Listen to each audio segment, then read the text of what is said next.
seperti dulu, tiap sudut menyapaku bersahabat, penuh selak semakna.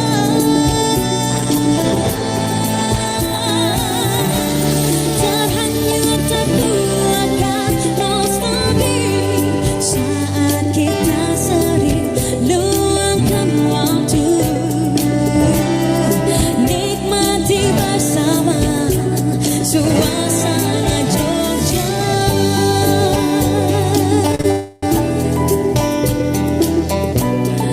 Di persimpangan rambutku berhenti,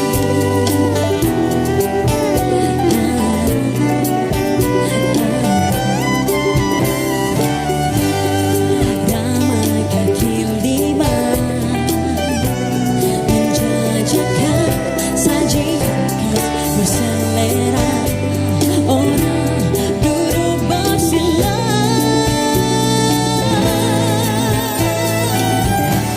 Musisi jalanan mulai beraksi, seiring laraku kehilanganmu, merintis sendiri di tengah dedaunan kota malam. Kini kau berjaga tak kembali, namun kota ku hadirkan senyummu abadi.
masih seperti dulu.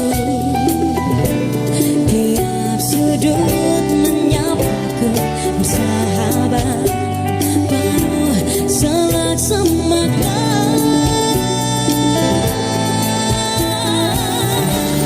Terhanyut terlupakan nostalgia saat kita sering luangkan waktu,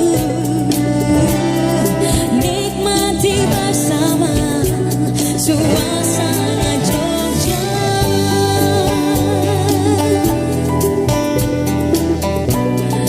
Di persimpangan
seperti dulu,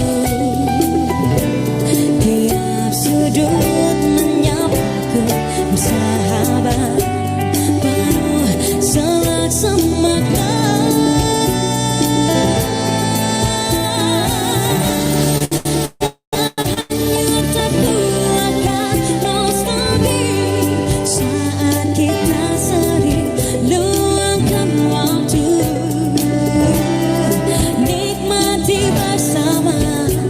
Suasana Jogja,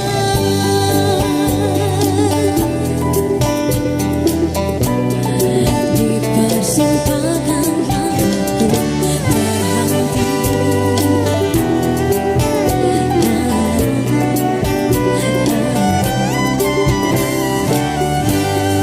ramai kaki lima menjajakan sajian khas berselera. Orang duduk bersila,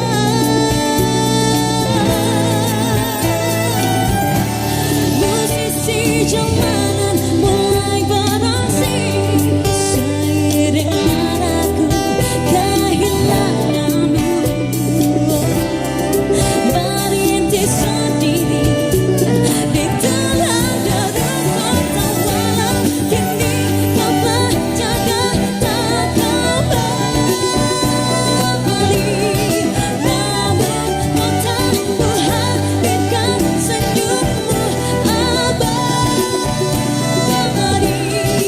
Izinkanlah aku untuk selalu pulang lagi, bila hati mulai sepi tanpa terobati.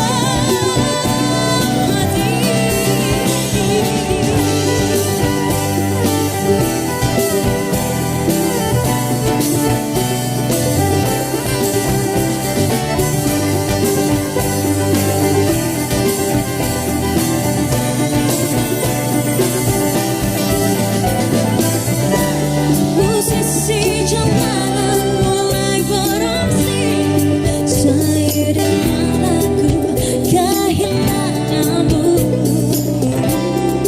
merintis sendiri di tengah dedaunan kota malam. Kini kau telah tiada tak kembali, namun kau tak menghadirkan senyummu abadi.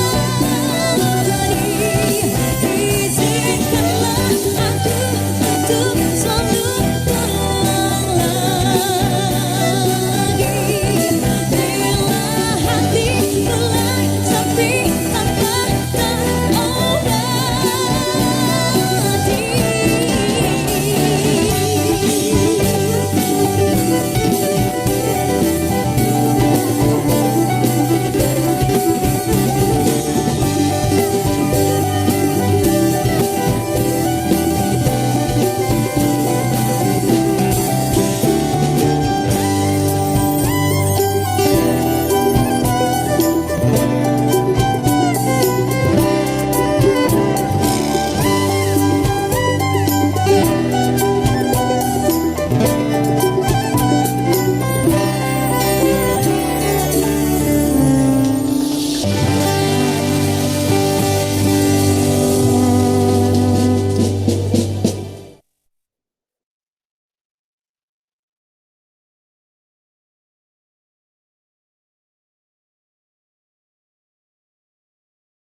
Assalamualaikum Ibu Anida.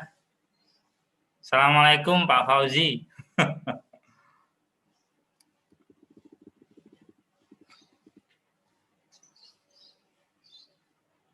Apa kabar Pak Fauzi?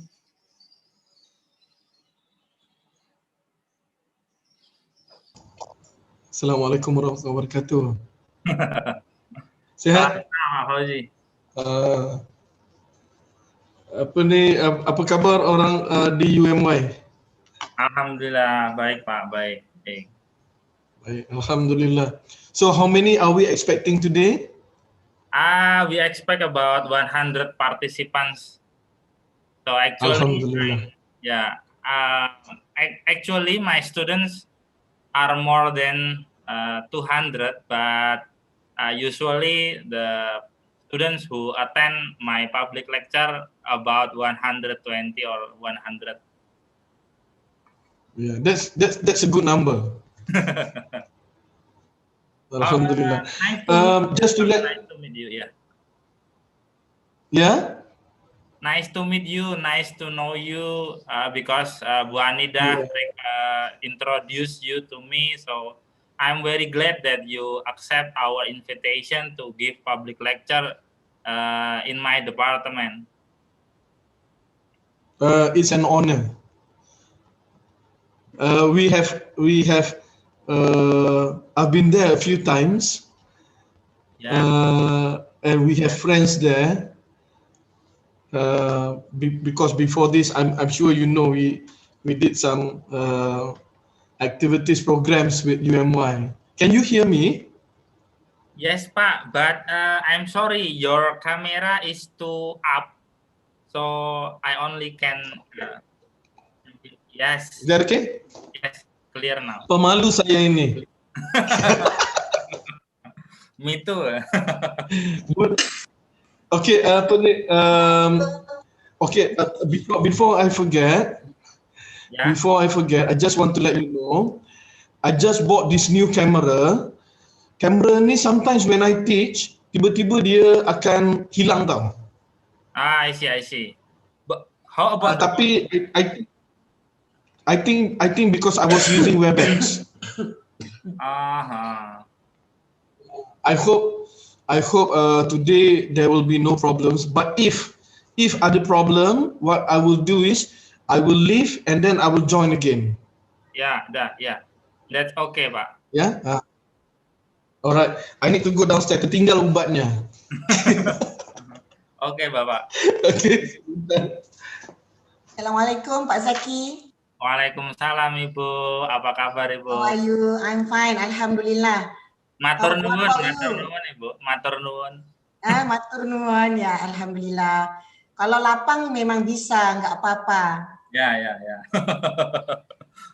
But I'm very sorry that I didn't invite dean or the head of department because it's usually only my students who participate. Yeah. So this is the students under Prodi Agribis, right? Yeah. Under my lecture. Okay. So yes. But you also advertise it among the students of fakultas or not? Yes. I advertise it for public. Okay. So I post it in the Prodi Instagram. Also, I post it in my Okay. account. So actually, about 10 people who apply, who registered for this public lecture are from outside of UMY. But I'm not sure they will attend or not. But they register. But my friends from Elangga and also from Gresik, they also asked me how to join, but I don't know whether it is public that you open for other participants outside UMY. So I did not respond to their request. But actually now you can share the link that I shared. Can, right? Yeah. So they can join maybe. So how is UMY? Is everything fine? Yeah, with COVID-19, I think. How is Pak Gunawan? Pak Gunawan from agriculture, right? Yeah, from agrotechnology and from agrotechnology. Yeah. Oh, okay. He was elected again as the rector. Alhamdulillah. For the new period. And so then, how many years for the new term? I think 4. Yeah. 4. What about Pak Sukamta? I don't know yet because He just received the guru besar, right? yeah. How about Bu Anida? When you will Not yet. I did not apply. I never applied. And I won't apply. Oh, yeah. So I will give congratulations message to you if you get a guru besar. Maybe not now. I don't know, but Pak Fauzi, he's going to apply. Inshallah, Pak Fauzi, but not me. Because I have no interest to prolong in this academic platform because I'm more into the practitioner. Maybe I will set up my own social solidarity organization, and then I will do will as a full time there, but not in academic anymore. Because I'm a research person. I like research more.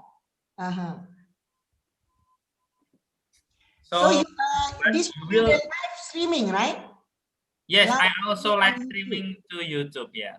Okay. Do you need the link? For the YouTube? Boleh. Nggak apa-apa. Kemarin yang Pak Zaki bilang ada dari Kira, mana wait ya? There is a foreigner from Kiribat. Kiribat. Where is Kiribat? Hello, Thea. Are you there, Thea? Iya, Pak. Iya. Okay, please turn on your camera and introduce yourself to Bu Anida. Oke, Pak. Teranin. What should I call you? Tera, right? Terin. Iya. I think she's in her room, so maybe she is preparing. It's okay. Okay, so this is the link for YouTube, right? Yeah. I will send to my friend.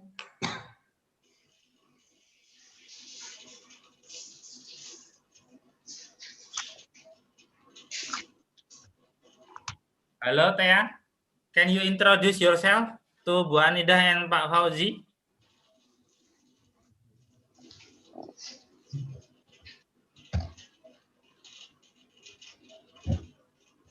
Yeah. Okay, Thea, please introduce yourself ya.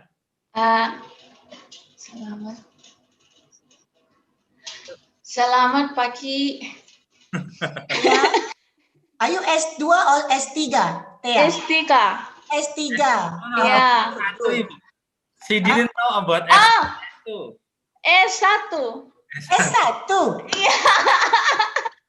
My student, Bu, my student. Oh, okay. Are they the same students, Zaki, Pak Zaki? Are the students that joining today, are they the same students that I came in 2018? Yeah, different. Different. Because today's students are 2019 students. Okay. And when you came to UMY 2018. Yeah, 2018. They are now semester 5. Oh, okay. The students are semester 3.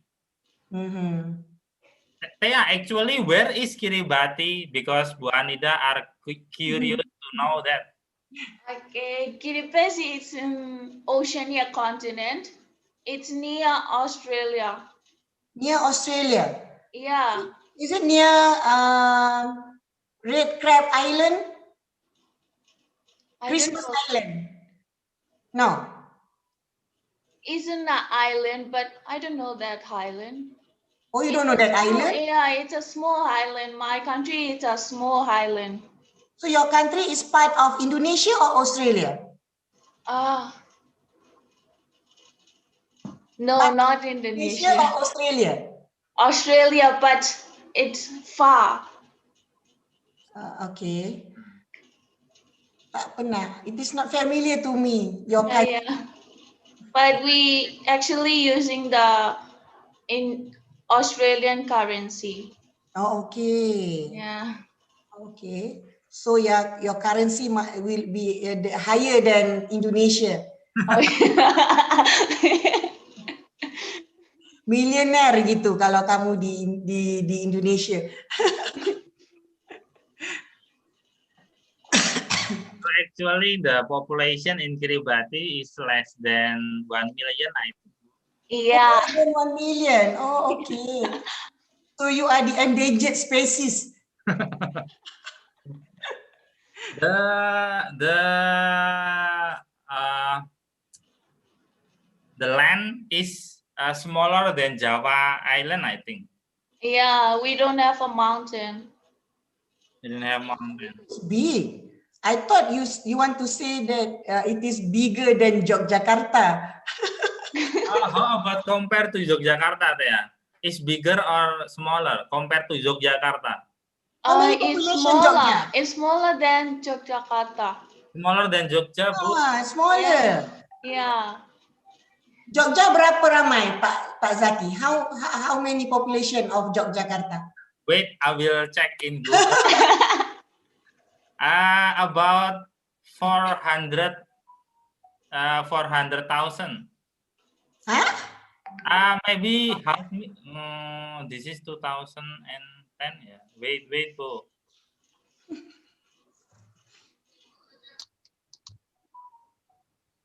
Maybe around half million, Ibu.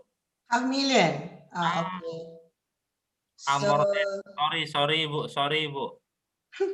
Total I for think the million. special region of Yogyakarta, 6 or 7 million. So Yogyakarta bigger Yeah. than Kinibat. What is the religion there? Yeah. The majority, the Christian. For majority Christians. Yeah. So now they are celebrating Christmas, right? Yeah. So you are in Yogyakarta. Yeah. I'm in here now. You did not get the chance to celebrate with your family for this. Yeah. After this public lecture, you go and celebrate with Pak Zaki. Yeah. Go to the nearest church. Yeah. Is there church in Jogja? Yeah. We do have, but I don't know. Tia go there or not. Tia, are you going to church in Yogyakarta? No, not yet. Not yet. You already in Jogja 1.5 year, yeah.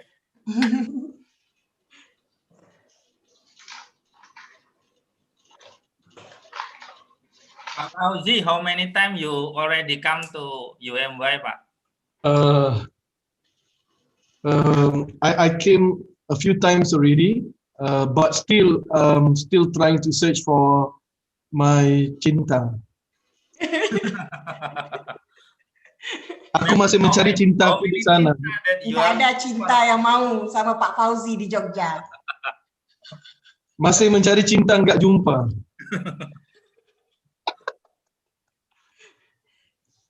Yang di Indonesia mau yang di Malaysia, yang di Malaysia mau yang di Indonesia. Aduh. Di mana itu, Ibu? So actually, yeah, already 58. So should we wait about 5 minutes or we start? Yes, it's okay. No rush. No rush, yeah. Yeah, and I actually I got a student there in Jogja, my master student. Yeah. Which She's from she was the daughter of Prof. Khairul. Yeah. Of do you know him? Yuin. Pak Khairul, Yuin. I'm sorry, Pak, I don't know, Pak. Professor. Yeah. Khairul. Professor. Khairul. Sorry, Khairul, something like that. Khairul, yeah. Khairul, some, I forgot the name. I'm sorry. Khairul Saleh, I'm not mistaken. Yeah. It's okay, no worries. Yeah. So I hope sandwich situation program can be back to normal. Yeah. Okay. So your student who are in UMY is a sandwich program or the full-time program in UMY? Full time. No, my student. Full-time. Full time, right? How's Full it? time, yes.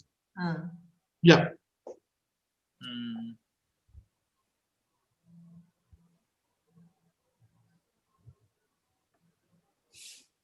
So maybe How if is the how is yes, COVID over there?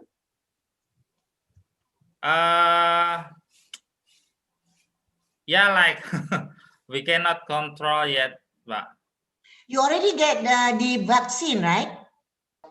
yeah, but this still debatable for some people, yeah. Okay. The Because I saw Pak Jokowi in one of the press conference saying that the Indonesia already received the ordered vaccine, but yeah, Malaysia yeah. are still waiting. Malaysia still waiting. What are you waiting, Bu? About the halalness or Oh, no. In Malaysia, what they are waiting? They are waiting for the halalness or I don't know, but it is still. They say that it is still in the progress, and then we are expecting around March 2021 for the vaccine to arrive in March. So there are about 3 months more to go to yeah. receive the vaccine. So, which country, which vaccine that actually Malaysia are waiting? Germany or Russia or America? I don't know in exact, but hopefully not from China. That is my pray. But actually, China could control the pandemic very well, yeah, compared to the other countries. That one they use the what we call it as non-pharmaceutical intervention. They use the non-pharmaceutical. So they use benda-benda yang bukan melalui medicine lah. Itu yang what I understand from what their practices, the best practices from the China. Oh yeah, yeah. They use the non-pharmaceutical punya. Minum lemon, bawang putih, ginger and everything. So dia tak guna yang pharmacy punya. Ubat-ubat tak ada. Tapi they produce because of their capitalistic mentality. Kan? Itu yang problem tu. I see. Yeah. Because some countries they already cancel the order. From China. Because the vaccine proof fail. Then they don't want to proceed with the order. But I don't know Malaysia. But actually, like the vaccine from America, they also get side effect, right? Unknown side effect. They just know after they applied the vaccine. Yeah. You see, this is the problem. So they will have this lab rat, tikus makmal, to become the experiment. I see. So how about the UTEM? Are there for the learning total online learning or some are offline learning in UTEM? Now 100% online learning. I see. The university will be closed until March 2021. So all the learning and teaching and learning process will be online, 100%. How about the academic service? Academic service? Like we want to proceed some documents, student documents or lecturer documents is still for the staff, yeah? we have to go to the campus. I see. So it is up to us whether we want to do the online learning from home or from campus. That one for the staff. But no students on campus. Yeah. For UMY, we are applying both online and offline. But only right? You call it daring. Yeah, Daring for online. daring dalam jaringan online. Daring. luring, luar jaringan means offline. Hmm. But that words actually still not common, yeah. Still not common, yeah. Yeah, usually. This is one of the new norm that we have to master. But actually, we still are using offline and online words rather than we are using daring and luring. Oh, luring. The opposite for daring, luring. Luring, luar jaringan. Oh, luar jaringan. Okay. Yeah, means offline. Luring. So the spelling L-U. Lu, luring. Okay. So daring and luring. Yeah, Okay. yeah. Now I get the new Indonesian word. Atur nuwun ya. Pak Fauzi itu orang online. Pak Fauzi. Dia dulu deputy director of Malaysian Online Center. Online learning. Tapi hari ini videonya masalah. Baru beli baru. Aduh, jangan bikin malu, Pak. Improve the quality ya, Pak Fauzi ya. The camera. Yes. The quality of the camera. I don't know what is the problem. I have two cameras. One the quality is not good. This one I think the quality is better, but it doesn't work for so long. Maybe So sometimes it starts with the mic. The video, not the camera. I think the problem is with the connectivity. Because Yeah, I Zoom, think so. yeah, Zoom we only be given 45 minutes maximum for UTM Malaysia. But for Indonesia, you are so much into Zoom, right, Pak Zaki? we have to buy it. We have to buy it. So Because here, our university UTM, they subscribe Webex. I see. For my university only Teams. Oh, only Teams. Teams also we have. I see. We do have Teams also. So in UMY only Teams, and sometimes if we do the event that invite outside of UMY, sometimes we buy Zoom for 1 month or for the 100 or 500 participants. So we have the university have to subscribe the best platform.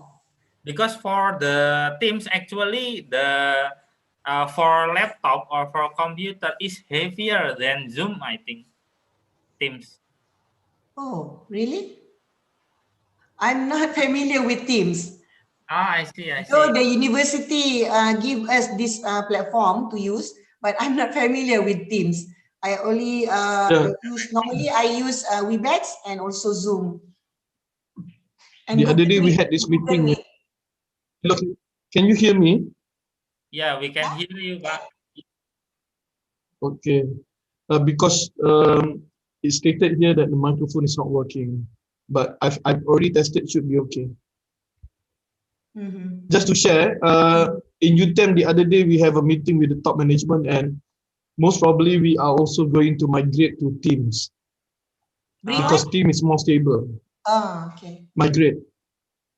Migrate. Yeah. But how about the Webex? Webex, you have unlimited access to Webex. Yeah, because the university subscribe.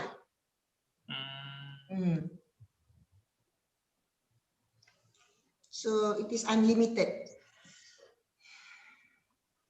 Bapak Ibu, now we have 91 participants. Should we start or should we wait about 5 minutes again? It's up to you as the host. Yes. Should we start? Yeah. Yeah. Let's start.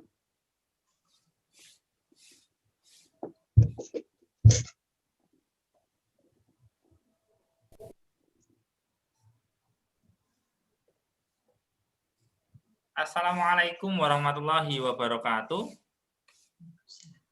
Assalamualaikum warahmatullahi wabarakatuh. Alhamdulillahirrahmanirrahim, segala puja dan puji syukur kehadirat Allah Subhanahu wa taala yang sudah that grant us his merciness, and today we can participate in this public lecture with the topics community dynamics post COVID-19, 26 December 2020. This event is a collaboration between the Department of Agribusiness Universitas Muhammadiyah Yogyakarta and also the University Technical Terengganu, Malaysia. That in this chance, we would like to deliver a big gratitude to Dr. Anida and then Dr. Fauzi, who gave their time for this public lecture. And then today's public lecture will be presented by two excellent speaker, which is first is Dr. Anida binti Robani. And then she is the senior lecturer at Institute of Technology Management and Entrepreneurship, University Technical Malaysia Melaka.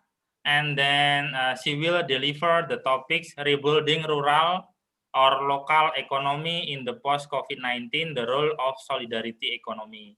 And then the second speaker will be Dr. Muhammad Fauzi bin Kamarudin. He is the Dean of Center for Language Learning, University Technical Malaysia Melaka, and he will deliver the topic about humanizing change, empowering local leader. Actually, for this public lecture, each speaker will have a 30 minutes presentation. About 30 minutes presentation, I will give the chance first to Dr. Anida, after that to Dr. Fauzi. After both speakers present their presentation, I will open the discussion. So I think, and then for the information for Dr. Anida and Dr. Fauzi, these public lecture are attended by mostly maybe my students from community dynamics course that consists of about 200 students, and also I invite other people to join. So I post it in department Instagram, I post it in my social media account to invite other people, other participants to join. And fortunately, maybe more than 100 participants will join to this public lecture. Okay, I want to save time because two excellent speakers already here. So first, I would like to give to Dr. Anida to present her presentation. Please, Doctor. Okay. Okay, boleh lihat ya? Can you see the screen? Well, we can see you, Bu. We can What about the screen? I've shared something. Yes, we can see. Okay, all right. Bismillahirrahmanirrahim. Alhamdulillahirabbil alamin wassalatu wassalamu ala asyrafil anbiya'i wal mursalin wa ala alihi wa sahbihi ajma'in. Rabbi shrah li sadri wa yassir li amri wahlul 'uqdatam min lisani yafqahu qawli. Amma ba'd. Thank you, Mr. Moderator, Pak Zaki, Honorable fellow guest speaker, Dr. Fauzi, students, ladies and gentlemen, Assalamualaikum warahmatullahi wabarakatuh, and a very good morning to all of you. Okay, salam dari Malaysia. Okay, pada semua students, okay, when Pak Zaki approached me last month for me to give this public lecture under the big theme of community dynamics in the post-COVID-19, I try to map it with my research expertise. Okay, in terms of my research expertise, it is actually on the SDG. I hope all of you already familiar with this SDG. Okay, there are actually 17 goals under this SDG.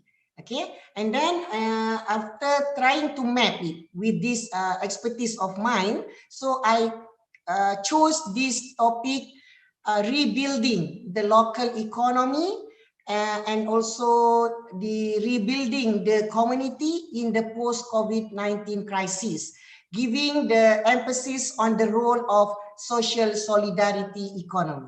Okay, so this is the exact title of my presentation. I will go quickly to all the slides, and then I will leave it during the discussion for anything that you want to ask, if you have any further inquiries. Okay, so this is basically the layout of my presentation. That is on the overview of the COVID-19 crisis and what we have learned so far, what Malaysia have learned, what Indonesia have learned. So how we reflect from that to rebuild, okay, to rebuild the economy as well as the community in the aftermath of COVID-19 crisis, and then how can we move forward. Okay, so this is the overview. COVID-19 crisis, the pandemic have a profound and pervasive impact to almost all SDGs. Okay, for example, we know that the first SDG is talking about no poverty and then zero hunger. So SDG, the first and second goal concentrate on free, by the year 2030, we are expecting to have a free, to free from poverty, hunger, as well as disease. Okay, so we come to SDG 3 under poor health services and shortage of health workers. And then we have another problem that is on disruption in food production and distribution. And then because of the economic lockdown, we are now facing economic recession. All over the globe are facing the serious economic recession, and then it led to the problem of massive layoff and job losses, and then widening the inequality in terms of income. Okay, so this is somehow the overview, general overview on how COVID-19 crisis affect the SDGs. That's why we are now amid the pandemic crisis, we find that SDGs are now even more relevant than ever. Okay, so somehow all the countries nowadays, they have to relook into SDGs. They have to redefine the SDGs priorities. Okay, because of this crisis that we are facing nowadays. So what we have learned so far? So we know that now,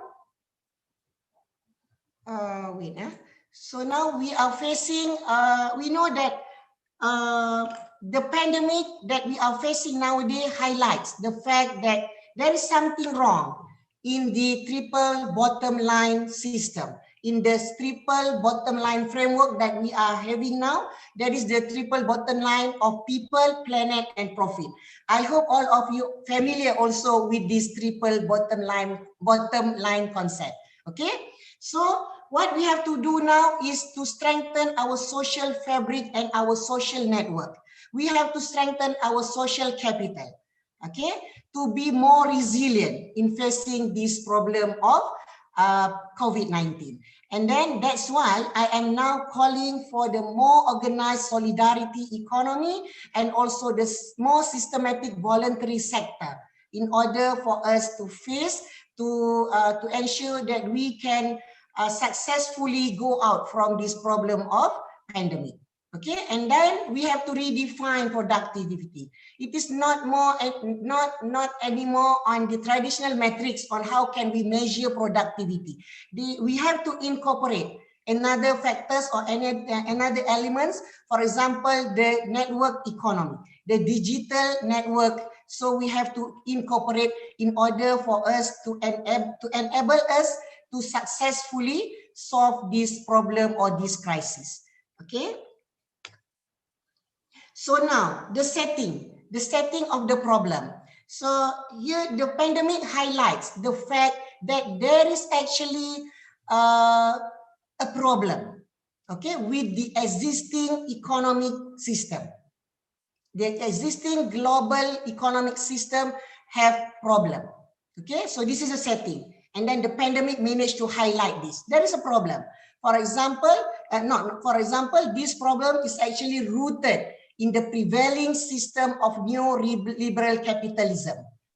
Okay, because this neoliberal capitalism model, they are so much into the overproduction based on global supply chain, global finance, and also because of the concept of consumerism, and also all this led to the social inequality, economic injustice, as well as environmental degradation. So this is the problem that happen nowadays to the globe.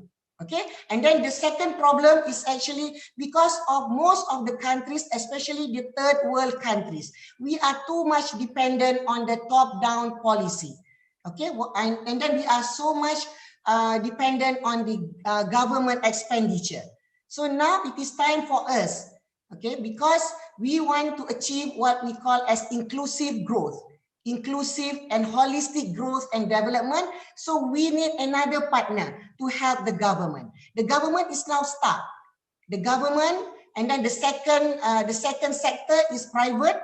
They are stuck to go to reach the bottom of the society. So now it is time to have our own self-help economy, to have the self-sufficient local economy. So these two problems become the foundation for us to research further on what is actually the alternative model for this failure of neoliberal capitalism, and also the system of top-down policy from the government.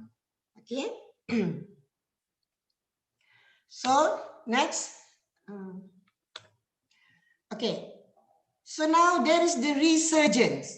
Because of the pandemic, the ongoing pandemic crisis has reinforced the interdependence of the world. So the word interdependence is actually the key word. We are now interdependent to each other, the world community. So because we are faced with common global challenges that can only be solved through common global solution. So we cannot work in silo anymore. Okay, we cannot work in silo anymore. The pandemic need concerted action. We must work in concert, and we need integrated solution. Okay, because working together, collaborate, we can save life, restore livelihood, and bring the global economy back on track. Okay, so this is the major premises of my presentation today, that amidst the challenges of neoliberal capitalism, that's why we now see that there is an urgent necessity to find alternative development paradigm and to find alternative economic model. Okay, and then that's why now I call for the revival of social solidarity economy as a viable solution to rebalance economic, social, and environmental objective. That is the triple bottom line that I've already mentioned in the earlier slide. Okay, so solidarity economy may be instrumental to spearhead bottom-up community-driven initiative. So this will let us to be less independent on the government top-down strategy or the government top-down initiative. So it will be community-driven change. Okay, so this is what this is the crux of solidarity economy. The community itself will build their economy. The community itself will build their society, less dependent on the government and the private sector. Okay, so this study asserts that the symbiosis of solidarity economy and Islamic economy will be more strategic and more instrumental for the rebuilding of the economy and empowering the community in the aftermath of COVID-19. Okay. So now what is social solidarity economy? What is SSE? Okay, as you can read there, this SSE refers to organizations and enterprises that are based on principle of solidarity, on the principle of participation, holistic engagement and participation. Okay, and then in the spirit of voluntary participation, self-help and self-reliance through the means of enterprises and organization. That's why now we can see the rise of civil society organizations, or CSO, and the rise of SSEO, social solidarity economic organization. Okay, because they it's now a global phenomenon. Okay, for us to for you to understand that it is now the global phenomenon. And then it builds on partnership between government, social partners, and civil society. So you can see now that the movement now will include both the first pillar, the second pillar, and the third pillar. So what is the first sector? The first sector is government or the public. The second one is the private or the industries. And the third pillar is actually the civil society, NGO, the philanthropists, and also the social enterprises and whatnot. Okay, so this is somehow, there is another concept that we call it as the quadruple helix. And now we are talking about the quintuple helix. All the 5 helix will go hand in hand, will go in partnership in order to promote and also to support SSE ecosystem. Okay, and then SSE promotes values and principles, the strength of the community and the people itself. It is not about profit making, but it is about servicing the community. So this is the SSE. Okay, what is the essence of social solidarity economy? Okay, as I already mentioned just now, it de-emphasizes the role of state-led initiative. Okay, so it will be lesser or minimal intervention from the government, and then the expecting the government expenditure. Everything will be controlled. Everything can be built by our own community. Okay, so it is about the minimizing the role of the government and the private sector. So it is time for us to empower the third sector of the economy. That is the NGO, the voluntary, the philanthropists, and so on. Okay, so this is a common operating principle of SSE. That is among the keywords there: participation, voluntary, autonomy, solidarity, collective, economic, and social function. Okay. Okay, so why I said solidarity economy is more relevant and more instrumental nowadays. Okay, because it is largely community-led change. The community itself will initiate the change and they will take lead. Okay, they will wait no more for the government to take lead, but they will themselves in charge for every change that they want, for every transformation that they aspire. So they will take lead. Okay, and then minimal state-led initiative. So everything will be community driven. And this is somehow will give the empowerment of local governance and local leadership. So this will be passed to Dr. Fauzi to explain further details on how to empower the local governance and local leadership for them to take lead, to take in charge for the change and transformation at the local level. Okay, and then this is to empower the role of civil society organizations. Okay, so everyone and every organization, multiple actors will be the social actor, will be the social change in this respective model of SSE. And then under this SSE, we will trigger active community participation and active community engagement in the development process, in the development initiative, especially in the decision-making process. It will be given them as a democratic platform to the community to involve. Okay, so they must know if there is any development program in their locality, for example. So they will be consulted and they will be together engaged, participate in that development program. Okay, and then the common feature of SSEO, the organization, is that their governance and operations are influenced by collective ownership and participatory principles. Okay, and then it is highly based on social values, shared vision, and community strengths. Okay, COVID-19, as I told you earlier, it have a severe impact in almost all SDG. So this is on how can we translate the concept of SSE as the specific instances in the local level. For example, if we are using the Islamic economy of zakat, sadaqah, infaq, and everything, we can use that to finance, to fund the micro business or the household economy in the in our community. Okay, and then we can also set up using that infaq and sadaqah to setting up community channels on platform to engage virtually. This is somehow when we try to benefit the digital network for our business. Okay, so we can use also the network economy, and then we can have mosque-based kitchen. And according to my study before this, that is on the pesantren, the concept of pesantren or pondok, they have this pondok kooperatif, koperasi pondok, koperasi pesantren, okay, and then also mosque kooperatif ataupun kita panggil koperasi masjid.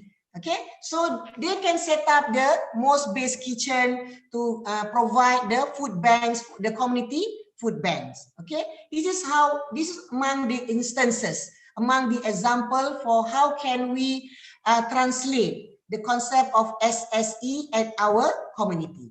Okay, and then setting up of community gardens for vegetable plantation financed by zakat fund. And then we can use also the wakaf land, the land that being wakaf by the donator or the endower. So we can use that land for plantation. And then that plantation can generate income, can generate wealth for our pesantren and our pondok. And then we can use also for the cooperative learning, conducting skill trainings for the laid off, untuk mereka yang dibuang kerja, for the job losers, especially for the youth. So we can provide using the money, the fund that we have, the community fund, to finance the trainings and also the learning. Okay, so this is somehow the solutions for this local level, for the local economy, for the local community. First, they can enhance business and enterprises with digital network. Hari ini banyak sekali yang everything can be done online. Okay, so we can enhance. In fact, the micro business, the household economy, they can use this digital network. Okay, from home, they can gain more profit, they can gain income, just work from home because they use this digital network, the network economy. So strengthening the roles of the third sector, empowering community with entrepreneurship and digital entrepreneurship, strengthening the roles of Islamic solidarity economy. This is the point that I use, the term that I coined in my research, that is, instead of using the Western model of social solidarity economy, why not we as a Muslim, we use our own term, our own Islamic term, that is Islamic solidarity economy, which is largely based on our concept of zakat, sadaqah, and wakaf, infaq. Okay, so I coin it as ISE instead of SSE.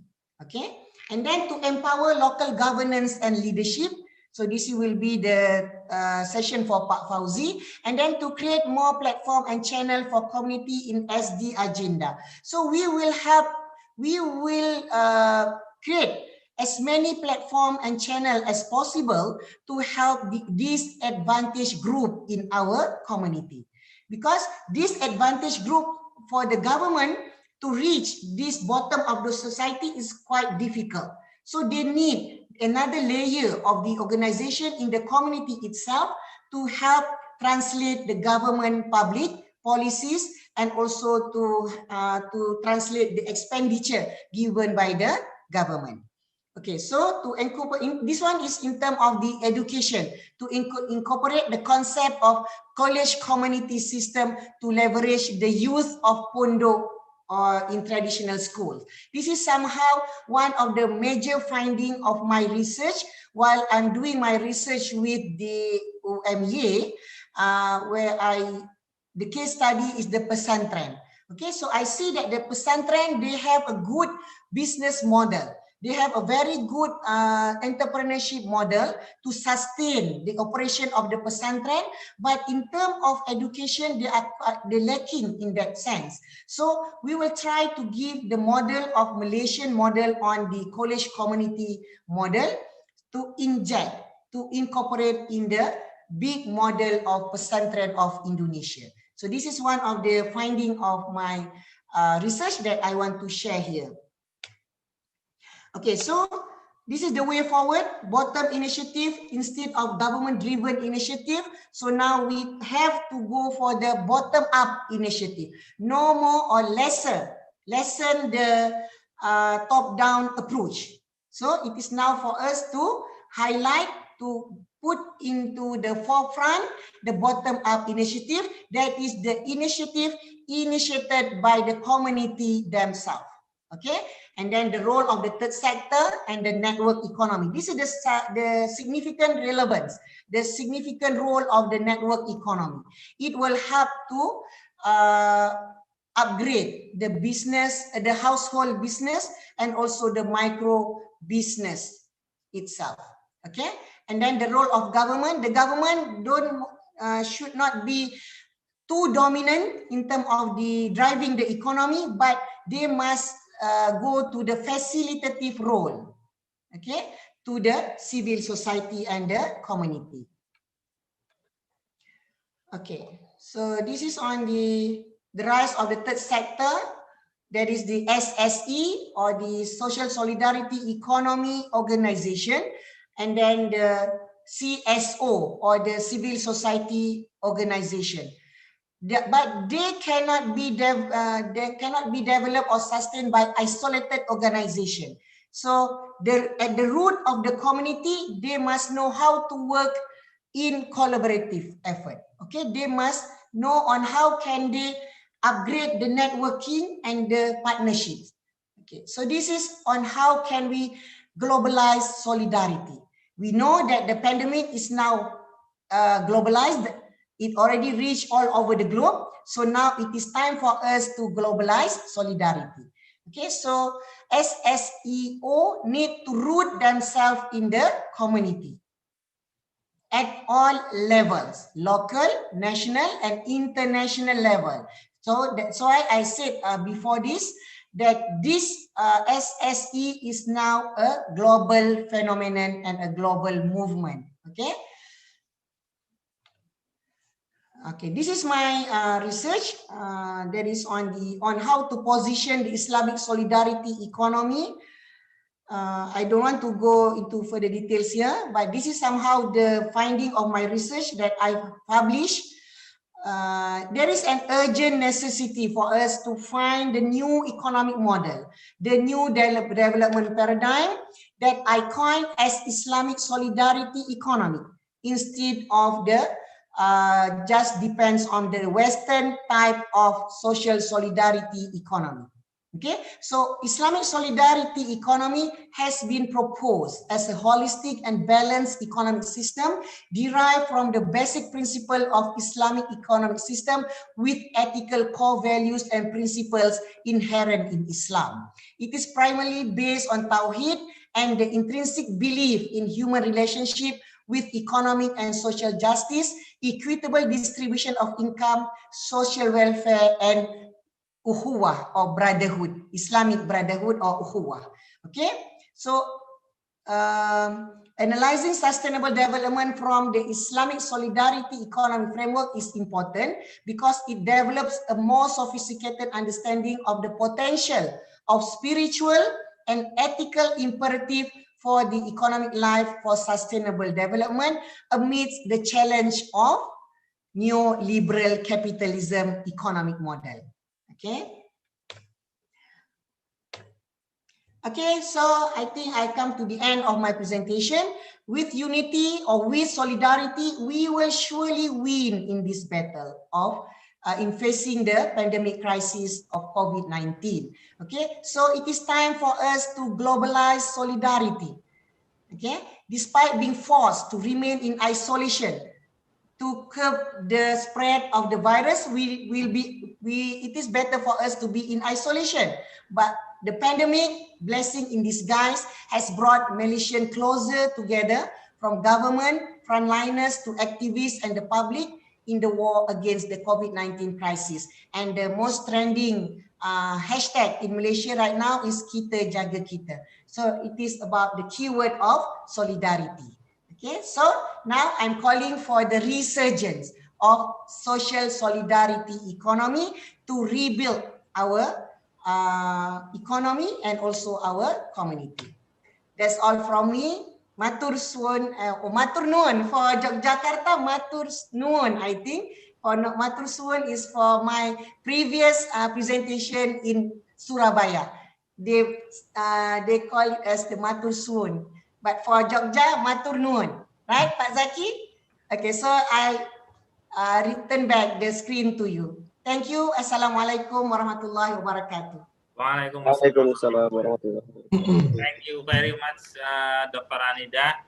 Actually, for Yogyakarta, Solo, you can say matur nuwun or matur suwun also okay, Bu. Oh, okay. So can use both?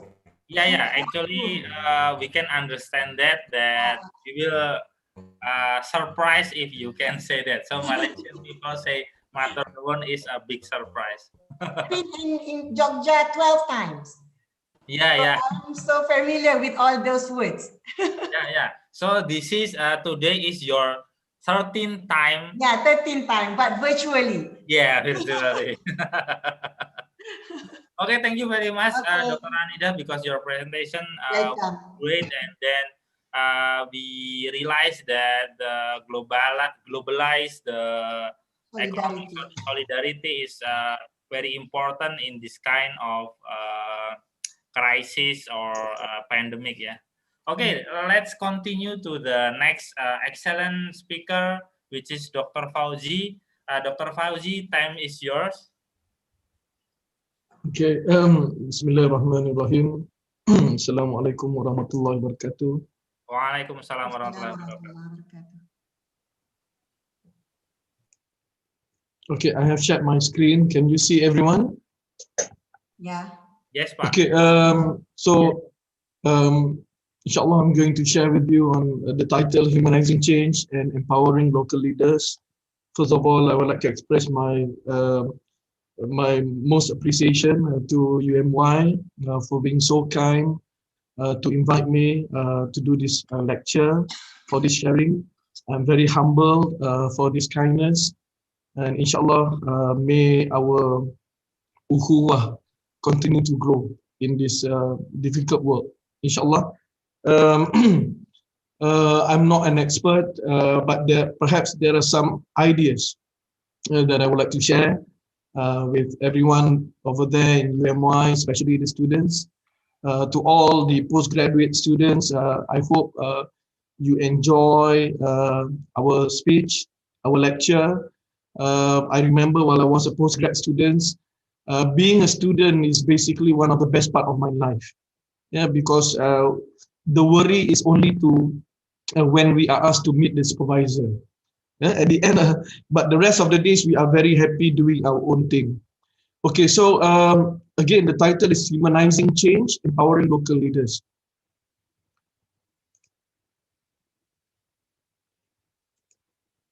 Now,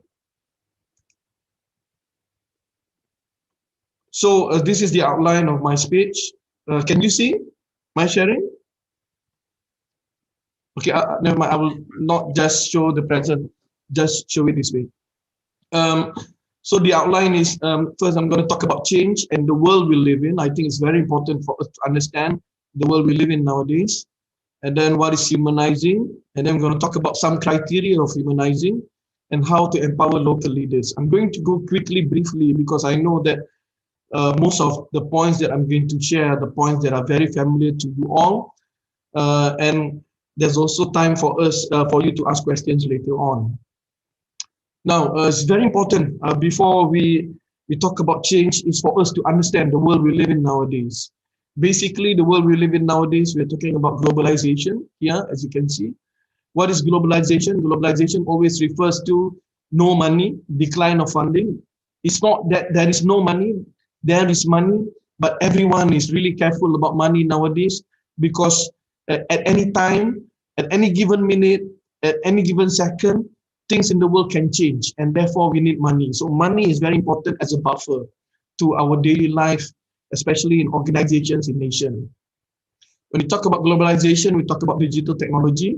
Air Asia, everyone can fly. I've been to, Alhamdulillah, I've been to Jakarta also, I think almost 10 times or more. Alhamdulillah, because it's cheap. Yeah. The flight ticket back then was cheap, but now it's expensive. We talk about the globalized world, the world we live in nowadays, we cannot but talk about SDG. Dr. Nida has talked about this before. And previously, we have always talked about the IR 4.0.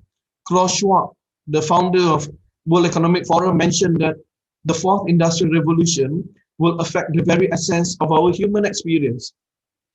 And uh, um, until last year, yeah, the worry of everyone around the world is about IR 4.0. But mashallah, God is great. Yeah, it's not IR 4.0 that we are worried nowadays, it's actually the world of COVID-19, also known as the VUCA world. Yeah, I'm sure some of you have heard the word VUCA. It's very famous nowadays. If you want to do research, you must use the word VUCA. So what is VUCA? The VUCA world means the volatile, the uncertain, the complex, the ambiguous world that we live in nowadays. We don't know what is going on. Yeah, I'm going back to my hometown right after this.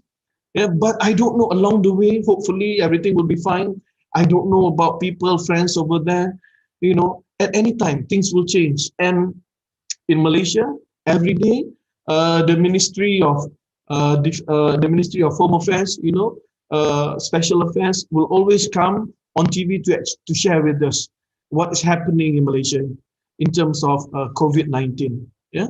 So basically, in bahasa Malaysia or Indonesia, it means the buka means kepantasan sesuatu perkara itu berubah. Change happens so quickly. The uncertainty or ketidaktentuan, the complexity or the kerumitan, or the ambiguity, the kekaburan. We don't know what is going to happen. Yeah? So this is the VUCA world. According to Carrie Edelstein, she's the CEO of Research Narrative. Yes, she said that in some ways, change is the new normal. Previously, we changed based on civilizations, but nowadays we live in the world of change. Every day is change. Yeah? So, and at today's breakneck pace of change, it's not enough to be an expert in here and now. Yeah. So now, why do we need to change? Now, these are some of the reasons. If you go on the internet, if you read papers, there are many other reasons, but these are some of the important reasons why we need to change. First of all, the advances of technology, the advances of management, the millennial, the new young people right now who are always demanding, who are always not loyal to organization. They always change. They know the internet, the global workforce, the diversity, the speed of connectivity, the involvement of human learning, the digital experience. These are all the reasons why that we need to change besides COVID-19 just now. However, change is not easy, it's difficult. Why is it difficult? Because it disrupts status quo. It disrupts relationships and networking. It needs effort and people are lazy. May not be meaningful to them. Requires a lot of sacrifice. Yeah? If you want to implement change, lots of sacrifice. And we need lots of resources, especially money. And change doesn't work over time. It needs a lot of time. According to John Cotter, a very famous thinker of change, academic of change, he stated that change effort failed because, number one, And I think this is normal, as you can see. Maybe some of the examples of or lessons are around you. Most people, it fails because they focus on glory, short-term glory. Number two is because it's a top-down effort. It comes from the boss. There is no sense of urgency among the people, no involvement from the people. It ignores human factor. It ignores the people again. A lot of people, when they do change, also they fear resistance. They don't like resistance. If they see someone who resists, they think of the person as an enemy. A lot of change effort lacks quality investment. We're not talking about money here, because people may invest, government may invest money, but the lack of quality investment. Investment means you need to invest at the right place, at the right time, for the right purpose. Yeah, and a lot of people, when they do change, they lack trust. Yeah. Now, come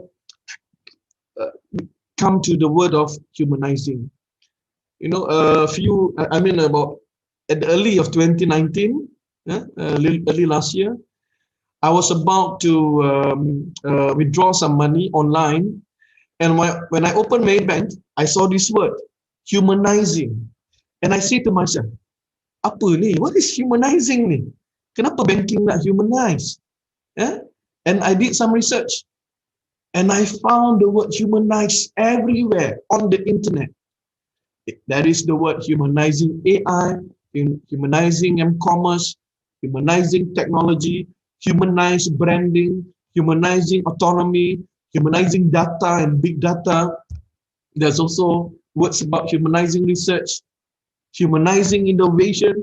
There is talk about, and people has talked about humanizing the fourth industrial revolution. And the speakers are great speakers. These are the rectors of the UIAM, the International Islamic University Malaysia. And it talks about humanizing. And there is humanizing business, humanizing the workplace, humanizing education, humanizing higher education. And there's many talks about humanizing healthcare. And I say to myself, what is humanizing?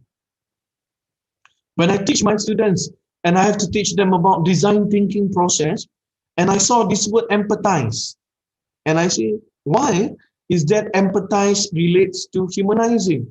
So the word humanizing is everywhere, yeah, in 2019. And then I did a little bit more research, and I found brand futurologist Martin Lindstrom, who talks about big data, states the importance of humanization of big data. Previously, we talked so much about big data, especially those from the discipline of economy. We talked about big data. We are very excited about big data, but Martin Lindstrom states that we have to be careful. Unless you humanize the big data doesn't mean anything. Why? Because sometimes we are so very excited about big data that we risk the loss of depth, the relevance and understanding of evolutional logic, the loss of culture, of humanity, and of life. According to Martin, he stated that innovation needs to understand life, beings, cultures, subcultures, and society. So he was stating that when we talk about understanding data, we need to have some sort of the qualitative approaches. We have to have this in order for us to understand data so that it will be more flexible, adaptable, and dynamic. Now, so when I did my research, I found that humanization was actually the keyword for 2019. And when you talk about humanization, it actually touches all sectors, all professions, all generations, talks about consumer focus. When you talk about consumer focus, it means the people. Because nowadays, people is most important. Besides, we have B2B and B2C, business to business, business to community. Now we have H to H, which is human to human. And again, the word humanization is stressed. So what is humanization? Based on the dictionary of Merriam-Webster, humanization means to portray or endow with human characteristics or attributes or make something human, to imbue with humaneness, human kindness, and civilize based on human civilization. Now, if you do some research about humanization, you will see that there are many words that reflects humanization. In some book, it is stated as the humanistic approach, famously quoted by Paulo Freire in his paper 2017, quite famous this one. And then Julie M. Wilson in her book in 2016, 2014, talks about the human side of changing education. But before that, there was Robert Evans, who talked about the importance, the crucial aspect of understanding the human side when you do change. And he was focusing on human change at school. So if you look at these three, you will be able to understand what human is all about. Basically, humanizing refers to, these are some of the things that I'm able to extract. Number one, communicating through listening. So when you talk about humanizing, so listen attentively. Number two, you're talking about the second and third layers. What is beneath? Students, sometimes when we communicate to people, what we do is we only listen to the first layer. But please understand that when we speak to human, there are actually the second layer and third layer that we have to understand. So this is what is meant by humanizing. Humanizing also refers to the belief system, the culture, the relationships and networking, the history, the emotions, the empathy, the contextual matters, the understanding that there is no one size fits all. Previously, we talked about everything fits into one formula. No. Yeah? In humanization, no one size fits all. We no longer talk about the best practices. We only talk about good practices. Yeah? And last but not least, most important is the presence, not presence. So number 11, what does it mean? It means that, for example, if I'm a father, if I want to understand my children, for them to appreciate me, I don't have to bring back gift to them. No, but I have to be there for them. Yeah. So this is what humanizing is. So going back to our topic, in the context of the present world and the importance of humanizing that I have shared, what are the keys to empowering local leaders in the changing world of VUCA? So number one, I'm proposing that first we have to identify and build rapport with local leaders, no matter where they are. Local community leaders. We have to build rapport. What does it mean, rapport? We must build good relationship. That is most important. We have to gain their trust so that we are able to maintain the good relationship. We must learn about the people. We must learn about their way of life. We must learn about the history, the tradition, the culture, the belief system, the success stories, the needs and the desires. We need to learn from them who are their enemies or their foes. We need to understand what are their fears so that we are able to understand the genuine problems of the people that we want to lead to make the change. Number two, I am proposing that we must open up communication channels. And when I say opening up communication channels, it is very important for us to have our presence. If you are the boss, you don't just tell the people to change, but you have to go down. You have to have hand-holding session with them, meet the people face to face, and always listen. Do not ask people to listen to you, but you, in return, must listen to the people. Whenever you want to communicate, always communicate from the heart. Number three, I'm proposing that we must allow customization, modification, flexibility, adaptability, good practices, and remember that there's no one size fits all. Always expect new methods and ways. Always give people time because change is not easy. It's not the success that is important, but what is important is the relationship and the progress towards the end objective. And number four, I am proposing that we must always give recognition. We must always be sincere. It has always must come from the heart. We must accept defeat, that in order to achieve success, there will always be defeat. Last but not least, I would like to share with all of you, the Malaysian government in the 11th Malaysian Plan has stressed the importance of the people of Malaysia. Subtitle as Anchoring Growth on People, the Malaysian government stated that people are the bedrock of the nation. Preparing the people for the future is important, and everyone enjoys growth.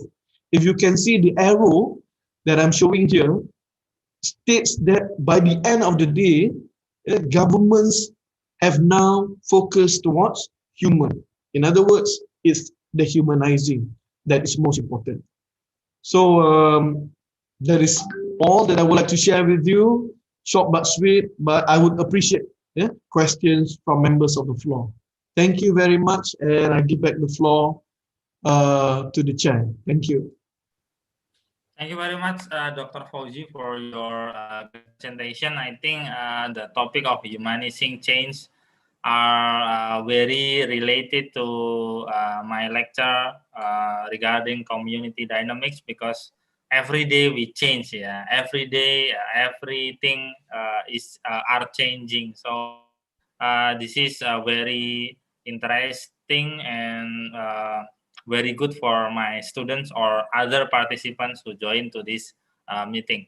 Okay, again, thank you very much for Dr. Anida for your presentation and Dr. Fauzi for your presentation. Next, we will continue to the discussion. I hope many participants can contribute to the question and answer session.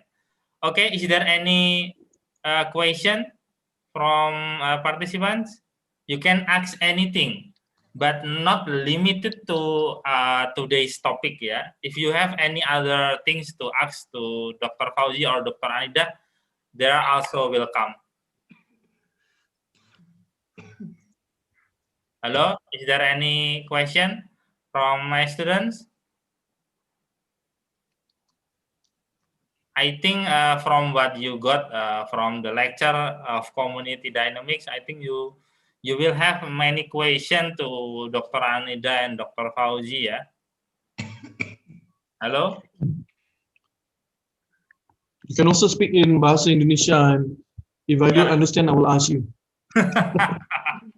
Okay, you can also ask in Bahasa Indonesia. Dr. Fauzi and Dr. Anida will understand that because they are very often come to Yogyakarta. Yeah. Yeah, hello, my students.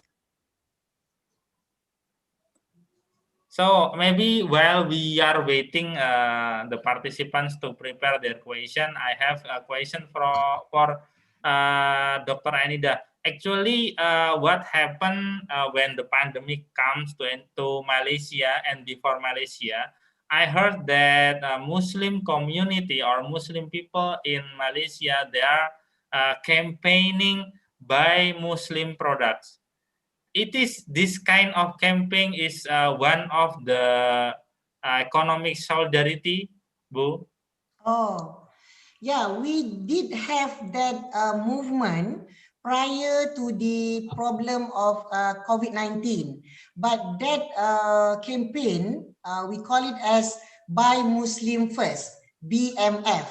It is actually in response to the political problem of Malaysia at that time after the general election of 14 general election, when you know that when Tun Mahathir came back to the political front, and then at that time, because of there is a movement from those the ruling party, because it is the composition of the ruling party of the Pakatan Harapan.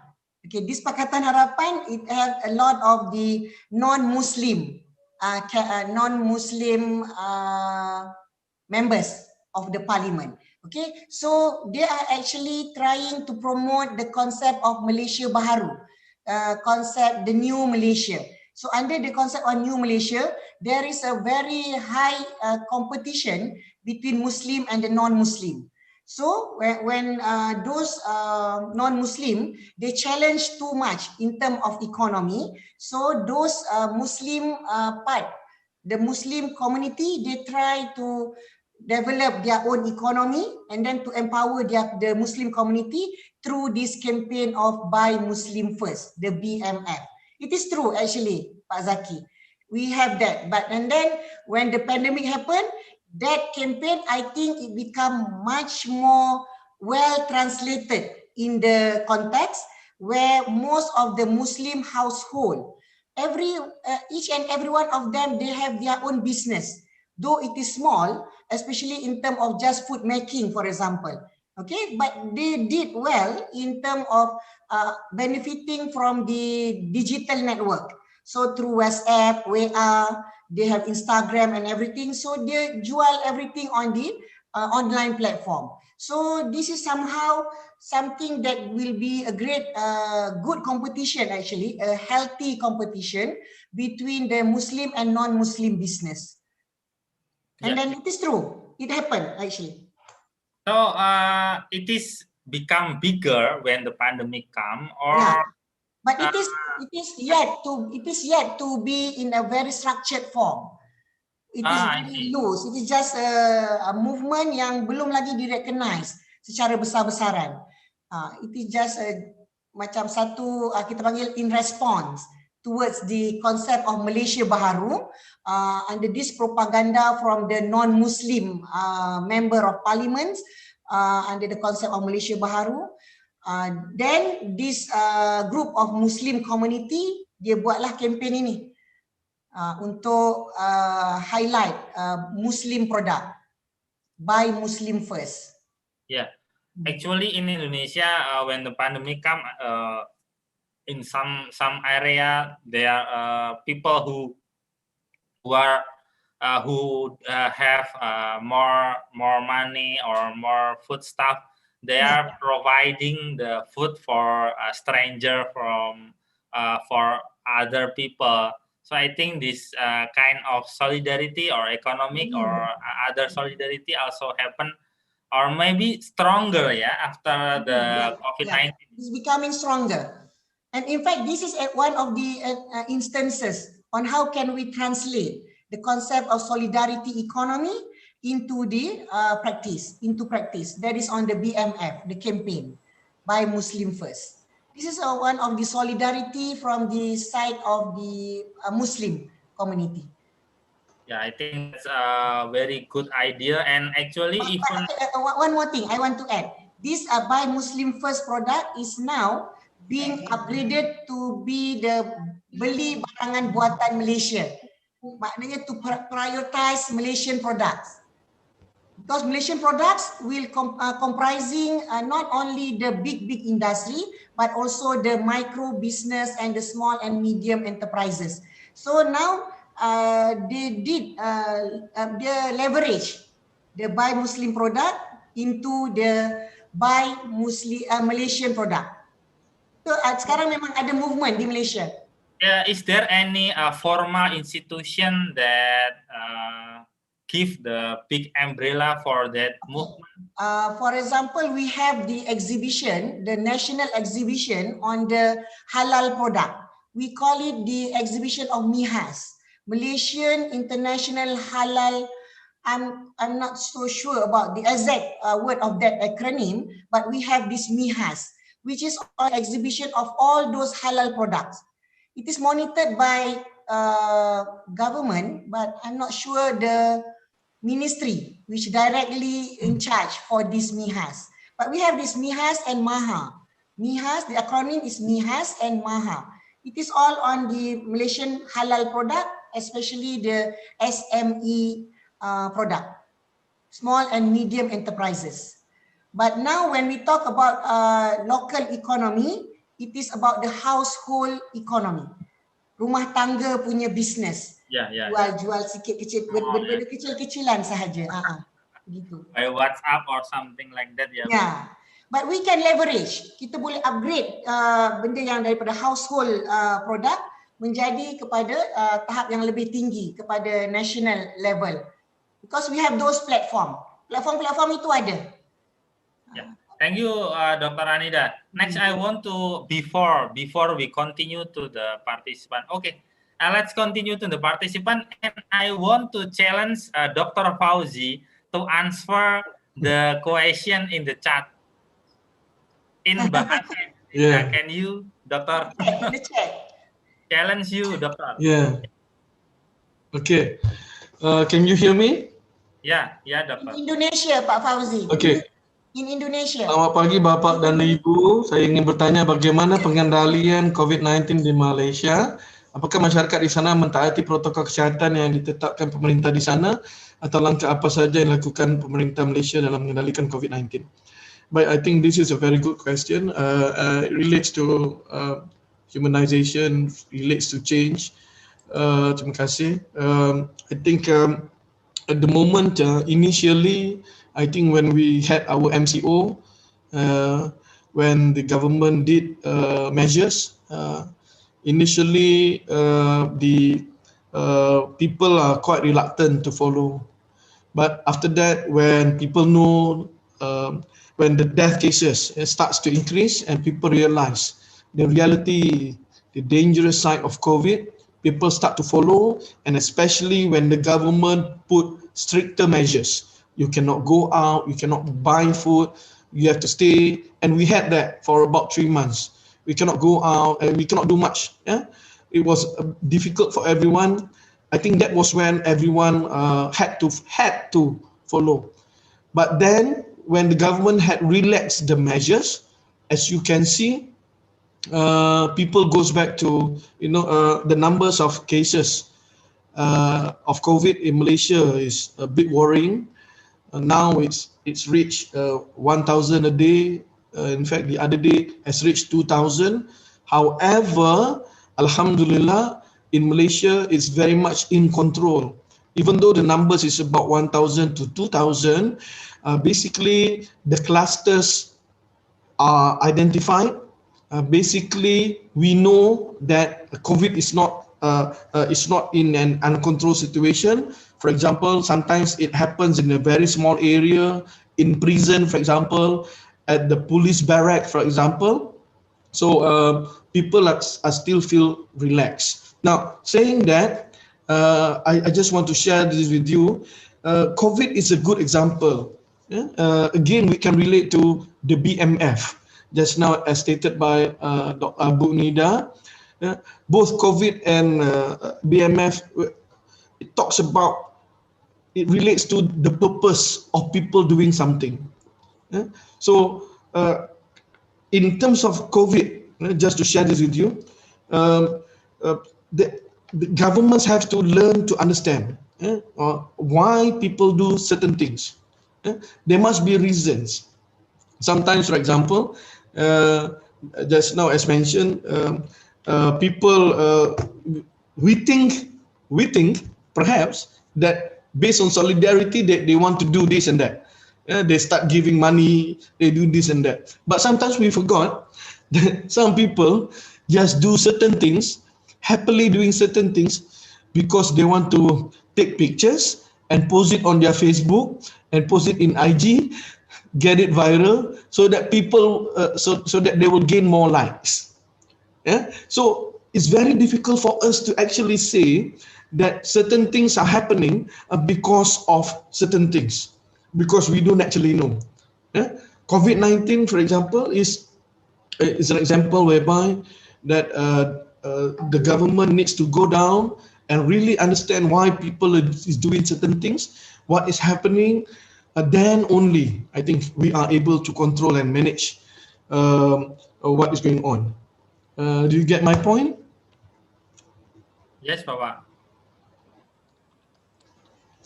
So maybe I will open the question from other participant. Is there any other question?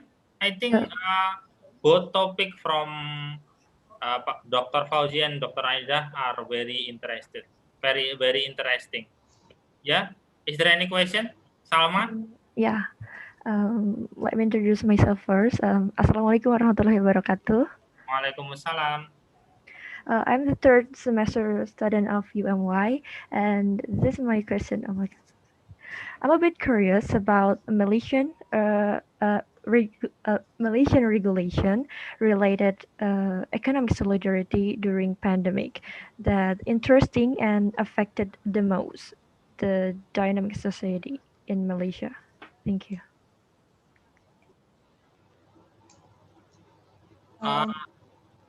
Dr. Anida, Saya tidak berapa dengar. Salma, Not very clear. could you repeat your main question? The most The Malaysian regulation that affected the most with the dynamic society, the economic solidarity. Malaysian regulation Yeah. regarding economic Yeah. solidarity. Yeah. So how about the Malaysian regulation or policy regarding economic solidarity, Bu? Oh, okay. The most interesting. Okay. I just want to top up from what Dr. Fauzi's answer just now, which is on the what is actually the measures, okay, taken by the government of Malaysia in facing this pandemic problem. Actually, we are now in the third wave of pandemic COVID-19 crisis. Okay, we are now in the third wave. Before this, everything have been relaxed, like what Dr. Fauzi mentioned just now.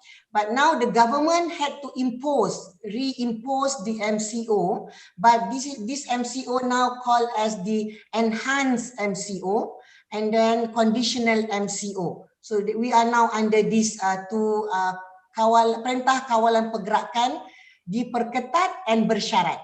Okay, so this is the two MCO that we are having now. And then in terms of the economy, we have now, the government already implemented two major economic initiatives. The first one is Prihatin package, and the second one is Penjana package. So we have these two. And then billions of expenditure being given by the Malaysian government to help to support the rakyat, the people, as well as the business and the industries. Okay, so this is the two package, Prihatin and Penjana. And then it is now time for us, most of us are now still under these two package. Okay, among the important one is that most of the B40 segment of the society, the disadvantaged group, the poor families and everything, they will get cash. I'm not how much Dr. Fauzi? 1,600 saya kira. Yeah. For 3 months. Yeah. For the B40 families, they will be given this subsidy. Yeah. Okay. And then for those laid off, orang yang dibuang kerja, mereka diberi diberi wage subsidy, upah subsidi upah. Okay, for 6 months if I'm not mistaken. And then those community, while they are being given this cash as a subsidy, so they can use that to generate income while staying at home. So dia kecil-kecilan sahaja, they can use their business, and then they can use the online platform, the digital network, on how can they leverage their business among their community. And then we can use those courier services. Kan sekarang ada yang Gojek gitu kan Pak Zaki, kalau di Indonesia ada Gojek kan. So the rise of this we call it as the apa nama ekonomi itu, gig economy. Ekonomi yang memanfaatkan digital platform untuk mereka memasarkan, untuk mereka advertise their products and everything. So it somehow helps so much. Those subsidy given by the government in terms of the upah, wage subsidy, gantian kepada gaji, because many of them have been forced to resign, untuk berhenti kerja, so they lost income. So solidarity economy helps so much in this kind of crisis. Okay, so they have to use that Prihatin package given by the government to finance their business, though it is a small business from their household. So this is one of the instances that I can give lah. But basically the Malaysian government they provided these two economic packages. You can Google to see the details in terms of prihatin package and also penjana package. Okay, thank you, Dr. Aida. Dr. Fauzi, do you have any additional explanation regarding that government policy? I think what I could say is that Alhamdulillah, in Malaysia, basically it boils down to what happens in the Malaysian economic Malaysian political scenario. I'm sure everyone knows that previously the Barisan Nasional under Najib Razak was in power for a long time. UMNO was in power for a long time.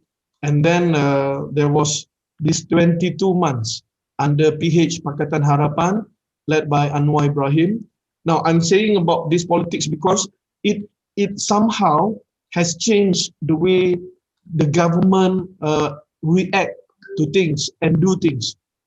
So, which was actually very good. So previously when we had the Barisan and UMNO, the way to do things are always the same. It's always top down. Yeah. But then during the 22 months of the PH in power in Malaysia, they tried to do some changes. They tried to put the people first. They tried to ensure integrity. They tried to do this. They tried to change the people's mindset. They tried to demolish any elements of disintegrity, and when Barisan Nasional came back to power, and this time around with the Islamic Party in coalition with them, so they had learned a bit about the past and now, as you can see, when they do these packages during the MCO based on due to COVID, the way of doing things has been more different.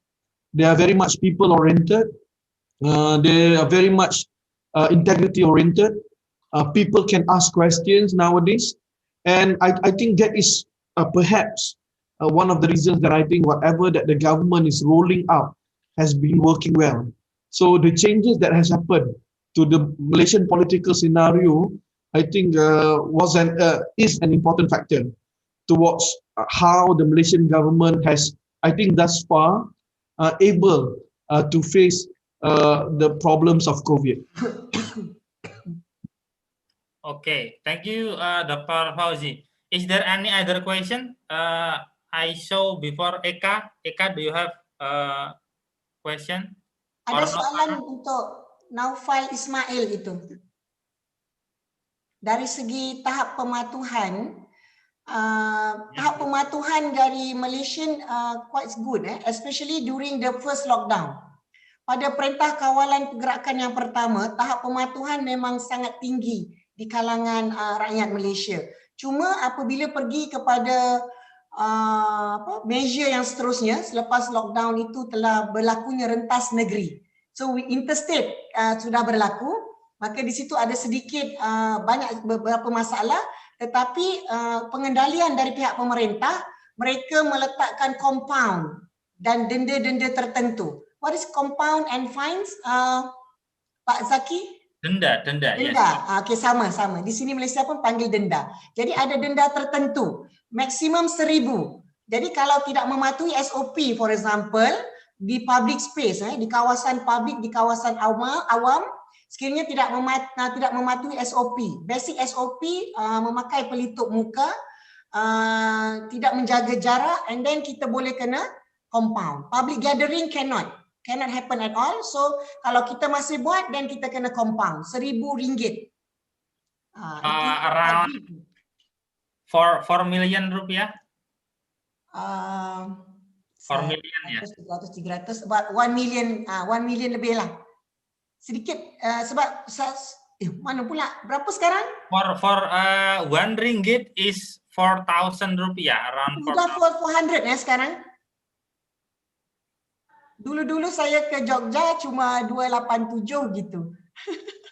Sekarang 4.000 kayaknya. Jadi about 4 million lah, 4 million. 4 million, ya. 4 million rupiah. Dendanya itu 4 million. Jadi sekarang we have to live in accordance to the to the new norm. Sentiasa memakai pelitup muka. Tapi ini virtual nggak apa-apa. Tidak pakai nggak apa. So for the people who judge or bring that Enforcer. police or The law enforcer. The police. law enforcer. Yeah, the police. And then at the community level, they also have their own enforcer of this law. Oh, I see, I see. So the solidarity economy is also looking at that part of the frontliners is the community itself. Yeah, and I just want to share that I think the best part also that one of the things that I think should be applauded is nowadays there is this tagline, we are all frontliners. Right now the focus is first we appreciated all the frontliners that has done their good job. Yeah. And now this is empowering actually. Yeah? Empowering. When we say that we are all frontliners, we are actually empowering the community to do whatever that is best. Yeah, empowering the community themselves to become the frontliners. Kita jaga kita. Okay. Yeah. That is the trending hashtag now. But I'm sure that there's more that we can learn also. Yeah. So kita jaga kita for all Malaysian, or maybe for like Chinese Malaysian, Indian Malaysian also have much contribute to this. Regardless of races now. I see. What happened in Malaysian context is now regardless of your ethnicity. I see. Kita jaga kita semua. And beyond politics. Because pandemic don't recognize your race. The COVID did not recognize your race. Hello? Yeah? Hello? Yes. Yes, I can still hear you, Pak Zaki. Hello, Ibu? Yes, I can hear you. Okay. Let's move to the another question. Is there any other question from Novara or from Eka? Hello? Is there any other question? I think 115. Alhamdulillah. Alhamdulillah. But the question are not so much. So while we are waiting, I want to ask to Dr. Fauzi. You explained about the humanizing, yeah. In the Malaysian context, how about the humanizing leader is happen in Malaysia? Humanizing leader in Malaysia, in the context of maybe community dynamics or community social process in Malaysia. Okay. Thank you, Pak Zaki. Can you hear me? Yeah, Pak. I think in the context of Malaysia, not only Malaysia, I think in the context of Asia as a whole, we are always a bit left behind by whatever that people are doing in other countries. I think that is why perhaps they call us the third world country. Yeah, because sometimes the development of thinking, theories and fundamentals, sometimes we are a bit left behind. Now, I think and again, the same case goes here. I think even though in the business sector, as you can see in Maybank, you can see there is the word humanizing. But in overall, I think the humanizing agenda or the humanizing awareness are still very much lacking, very much still top down. Things are still going top down, not bottom up. Because when you talk about humanization, has to go to Freire 2017. In my slide, I stated just now, Freire 2017 stated that if you want to do humanization, first thing you need to do is liberalization. Liberalization means that we must be able to give everyone the voice. That is number one. And to be aware that every human is important no matter who they are. So again, my simple answer is there is still a lack of awareness, perhaps the lack of knowledge of why humanizing is very important. And I think it's hopefully slowly we can raise this awareness. Basically, it's all about telling people that by the end of the day, we have to put people first. Yeah, slowly, inshallah. Yeah. Okay. Is there any question? Mahasiswa boleh bertanya menggunakan bahasa Indonesia also okay because Bu Anida and Pak Fauzi can understand ya. Come on. May I suggest something? Ya Pak. Since right now Bu Nida is with IPTK, so Bu Nida, maybe we can have a collaboration next time between the student postgrad of IPTK and student prograd of UMY. I think that will be good. Bu Nida, what do you think? Collaboration in terms of research. In terms of this kind of program? Oh, this kind of program. Okay, why not? Yeah. Okay. Sorry. Yes, I think it will be great. Pak Fauzi. Actually, I'm coordinating only undergraduate. I don't have channel to postgraduate student. But maybe Pak Zaki may It's propose. okay. You may propose. Yes. To the Yeah. the upper level. Because all this work we only have collaboration and MOU, MOA with FAI, Fakultas Agama Islam. Maybe it is high time for us to collaborate with other fakultas, especially with your fakultas agriculture. There is no MOU with university to university, Bu. I took already. There is MOU. There is. University to university. No. No. I mean, before this, my MOU and MOA is with FAI, Fakultas Agama Islam, with Pak Hilman, with Prof. Hilman. But that MOA already finished, 2018. I see. Mm-hmm. So maybe what should we do? Maybe we can talk later or by email or by WhatsApp. I can connect to the upper level. At least maybe MOA between faculties there is faster ya Bu ya. Yeah, betul. Because MOA is about research venture. When we venture into research, then we need this signing of MOA. Yeah. Maybe we will think about it later. Yeah. Okay. For Bu Anida, meanwhile we are waiting my student to ask. How about the economic solidarity in terms of Islamic world? So we talk about like international level. What is your forecast in the future regarding economic solidarity for Islamic world? Yes, this is the most important. Dr. Nida. Dr. Nida. Yeah. And Dr. Zaki. First of all, I'm very sorry I have to go. Yeah. Because my family waiting at the university gate. Okay, Pak. They cannot come into the. They cannot come into the campus. So I would like to thank you for this opportunity, and inshallah, I have left my card, and inshallah we will have these programs again. Yeah, Bu Nida. Yeah. Okay, thank you so much. Thank you, Pak Fauzi, for joining hand. Thank you, everyone. Okay.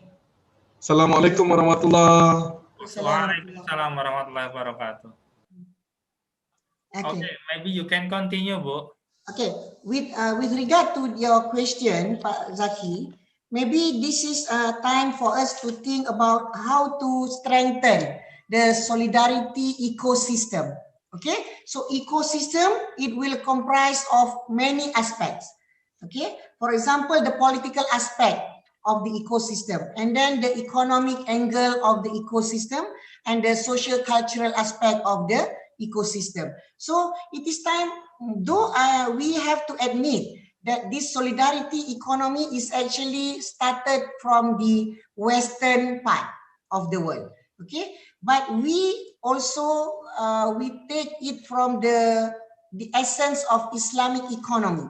That Islamic economy, as I already presented just now, we based on the social justice, the concept of adil, the concept of mizan, balance, the concept of maslahah ammah. Actually, in our maqasid Islam, we did discuss on, we already have this concept of maqasid syariah. So maqasid syariah is somehow on how can we leverage solidarity, how can we leverage the concept of social solidarity, social justice, and also economic justice. Okay, so keadilan itu dah ada dalam Islam sekian lama. Jadi how can we translate? So that one we need the further study on how can we translate the concept of Islamic solidarity economy in the context. But we must bear in mind, we must be mindful that this concept is very highly contextual. It depends on the context. Maybe the context of Malaysia different from the context of Thailand, from the context of Muslim in Indonesia, Muslim in Singapore. So this is what I meant that the concept of solidarity economy is actually highly contextual. It depends on the context. And then it depends so much on the strength of the community, the values, the norms, the principles, the relationship, the culture. So everything is about the community. So it might be different from other communities. Okay, so when we want to rebuild, if we want to build our local economy, it must depends on our own strength. Kekuatan kita itu apa? Tak mungkin sama antara satu kecamatan dengan satu kecamatan tu pastinya berbeza, kan? Satu desa dengan satu desa kekuatannya pastinya berlainan, takkan mungkin sama. Jadi di situ we need to understand our SWOT first. What is SWOT? Strength, weakness, opportunity, and threat analysis. So kita kena analyze dulu. Then baru kita tahu on how can we localize the SDG, on how can we localize the concept of SSE, solidarity economy itu. Yeah, Ibu, actually now we have two questions. First come from W. Putri Ambarwati. Selamat pagi, saya mau nanya bagaimana pemerintah Malaysia membantu masyarakat yang terdampak COVID dan bagaimana respon masyarakat ketika ada tetangga yang positif COVID-19. It's okay, Bu? Oh, okay. Yang bagaimana pemerintah tadi saya sudah terangkan. Okay. Ya, saya sudah terangkan. Kita ada dua package. We have dua package ekonomi, prihatin and penjana. Saya sudah reply di chat itu. Okay. Bagaimana untuk respon andai ada tetangga? Okay, the concept of kita jaga kita, bila ada tetangga kita yang terkait, biasanya dia sudah melalui saringan swab test. Okey, mereka sudah melalui saringan. Jadi bila hasil daripada saringan itu mengatakan bahawa mereka itu positif, jadi bukan langsung, itu bukan tugas tetangga. Tetangga paling-paling pun mereka hanya boleh menghubungi pihak kesihatan untuk datang, tapi nanti pihak kesihatan sendiri akan datang dengan ambulannya. Ambil langsung tetangga itu, langsung dibawa. Dalam banyak-banyak kasus yang berlaku, ada tetangga yang pergi diambil oleh ambulan langsung tidak pulang, langsung meninggal dunia dan tidak bisa diziarahi. Jadi kita langsung hanya sedekah Al-Fatihah, because kita tak boleh langsung get into contact. And then we will be declared as close contact kepada tetangga itu nanti. Mungkin kita juga perlu melalui saringan COVID itu. Jadi kalau kita pula yang positif, kita pula nanti ambulan akan datang ambil dan bawa ke rumah sakit. Jadi begitu saja. Semua berada di bawah in term of penyakit sakit ini langsung kepada pihak ministry, Kementerian Kesihatan. Because in Indonesia, some positive people they will not pick up by the health staff or health officer, but they do the self quarantine in their own house. What happened in Malaysia is also there is self For quarantine. those quarantine, under quarantine is actually those who are the contact to the pesakit. Kalau dia declare as the contact, mungkin mereka pernah bertemu sebentar di luar di halaman rumah, jadi dia perlu declare sebagai contact, maka dia perlu self quarantine. Sehingga saringan kedua, the second swab test, kalau hasilnya itu mereka negatif, dan baru mereka boleh keluar daripada kuarantin. Tapi yang pesakit itu positif, langsung masuk ke rumah sakit. Kuarantin di rumah sakit. Karena di Indonesia itu, meskipun dia sakit positif, ada yang disuruh untuk self quarantine di rumah itu. Jadi tidak semua. Mungkin itu because of the prasarana. Because di prasarana tidak mencukupi. Tapi kalau di Malaysia, setakat ini kami tidak punya isu yang banyak berkaitan prasarana. So semua yang sakit langsung ke rumah sakit.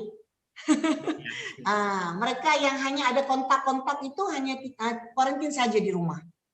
Tapi akan ada those officer in charge untuk datang lihat suhu mereka harian within 14 days. 14 days under quarantine. So akan ada staff yang akan datang untuk melihat rekod dan progres daripada mereka yang kontak tadi, yang dalam kuarantin. Tapi yang sakit memang langsung di rumah sakit. Enggak bisa di rumah. Di Indonesia ada yang di rumah. Oh iya. Karena mungkin itu isu facilities, Pak. Isu infrastrukturnya tidak mencukupi. Bu, ini ada pertanyaan lagi. There is one more question from Gilang Baskara, Ibu. How to persuade people who are close-minded and don't care about COVID-19 to be open-minded, to take care of themselves, take care of their neighbors or their friends with protecting